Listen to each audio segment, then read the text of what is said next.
پیر صاحب کے official channel پیر خواجہ محمد زاہد افضل صدیقی مدظ اللہ کو سبسکرائب کریں۔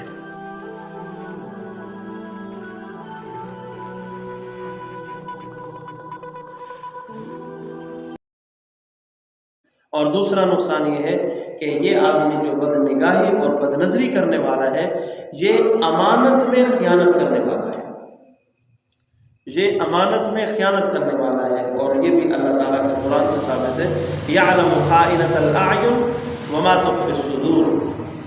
فرمایا، اللہ تعالیٰ فرماتے ہیں، میں تمہاری آنکھوں کی خیانت کو جانتا ہوں، میں تمہاری آنکھوں کی خیانت کو جانتا ہوں، اور تمہارے سینے میں کیا ہے میں اس سے بھی واقف ہوں، تمہارے سینے میں جو کچھ ہے میں اس سے بھی واقف ہوں۔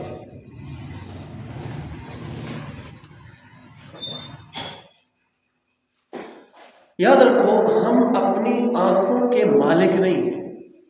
یہ جو ہماری آنکھیں ہیں، ہم اپنی آنکھوں کے مالک نہیں ہیں، بلکہ ہم اپنی آنکھوں کے امین ہیں۔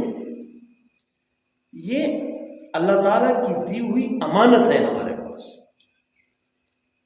مالک ہوتے تو ہمیں، اگر ہم پورے اپنے بدن کے مالک ہوتے تو ہمیں اختیار ہوتا، ہم خودکشی حرام نہ ہوتی۔ خودکشی کیوں حرام ہے؟ بھئی یہ بدن تیرا نہیں ہے، یہ اللہ کا ہے۔ کوئی آدمی اپنا ہاتھ کاٹے، بھئی کیوں کاٹے؟ یہ ہاتھ تیرا نہیں ہے، یہ اللہ تعالیٰ کا دیا ہوا ہے، یہ اللہ تعالیٰ کی امانت ہے تمہارے پاس۔ کوئی آدمی اپنی ٹانگ کاٹ دے، بھئی کیوں؟ یہ تیرا بدن تھوڑی ہے، یہ اللہ تعالیٰ کی امانت ہے، یہ حرام ہے۔ پورے بدن کے اعضاء جو ہے وہ انسان کے ذاتی نہیں ہیں، اللہ تعالیٰ کی عطا ہے۔ خودکشی اسی واسطے حرام ہے کہ یہ بدن اللہ تعالیٰ کا ہے، یہ بدن اللہ کا، تو آنکھیں بھی اللہ تعالیٰ کی دی ہوئی ہیں، تو یہ امانت ہے ہمارے پاس، یہ امانت ہے ہمارے پاس۔ اور امانت میں خیانت کرنے والا بڑا بدبخت ہوتا ہے، لوگوں کی نظر میں اس کی کوئی عزت نہیں ہوتی، کوئی ویلیو نہیں ہوتی امانت میں خیانت کرنے والے کی۔ اور مالک اللہ تعالیٰ ہو تو اس عظیم ذات کی امانت میں خیانت کرنا یہ جرم عظیم ہے، بہت بڑا جرم ہے۔ اگر کوئی بھائی کی چیز میں خیانت کرے تو مجرم ہے، لیکن اگر وہ کسی گاؤں کے نمبردار کی امانت میں خیانت کرے تو زیادہ جوتے پڑیں گے نا۔ اگر وہ MNA MPA اور پھر اس کے بعد وزیر اعلیٰ وزیر اعظم ان کی امانت میں خیانت کرے تو اور زیادہ لتر پڑیں گے۔ جو ساری کائنات کا مالک ہے، جو ساری کائنات کو پیدا کرنے والا ہے، اس اللہ نے ہمیں یہ آنکھیں عطا کی۔ ان آنکھوں کو اللہ تعالیٰ کی نافرمانی میں استعمال کرنا یہ بہت بڑی امانت میں خیانت ہے، بہت بڑی خیانت ہے، اور یہ جرم عظیم ہے۔ اور یاد رکھو، وہ بندہ کبھی بھی تاج ولایت کو نہیں پہن سکتا جو اپنی آنکھوں کی حفاظت نہیں کرتا۔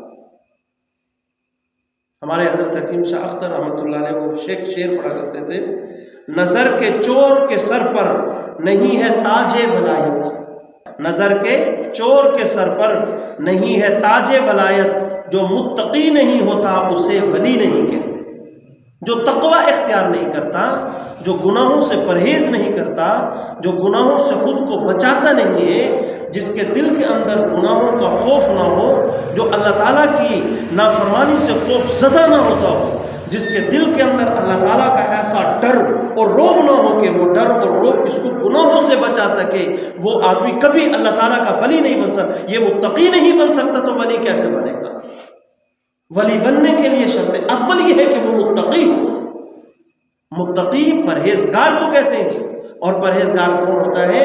جس کو منع کر دیا جائے، اگر تم نے فلاں چیز کھائی تو تیری بیماری بڑھ جائے گی، اور پھر وہ پوری پرہیز کرے، اور وہ جو جس چیز سے اسے منع کیا گیا ان سے اپنے آپ کو بچائے۔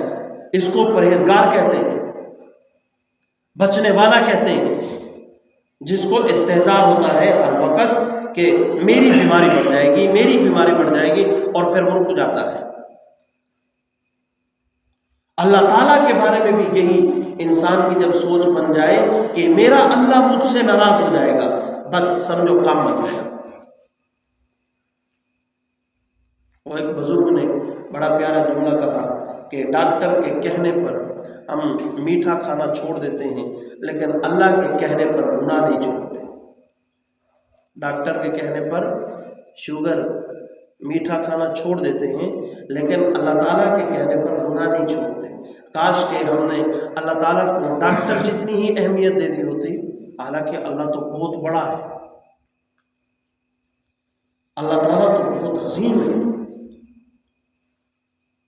ڈاکٹر کے کہنے پر چربی کھانا ہم نے چھوڑ دیا لیکن اللہ تعالیٰ کے کہنے پر ہم نے گناہ نہ چھوڑے۔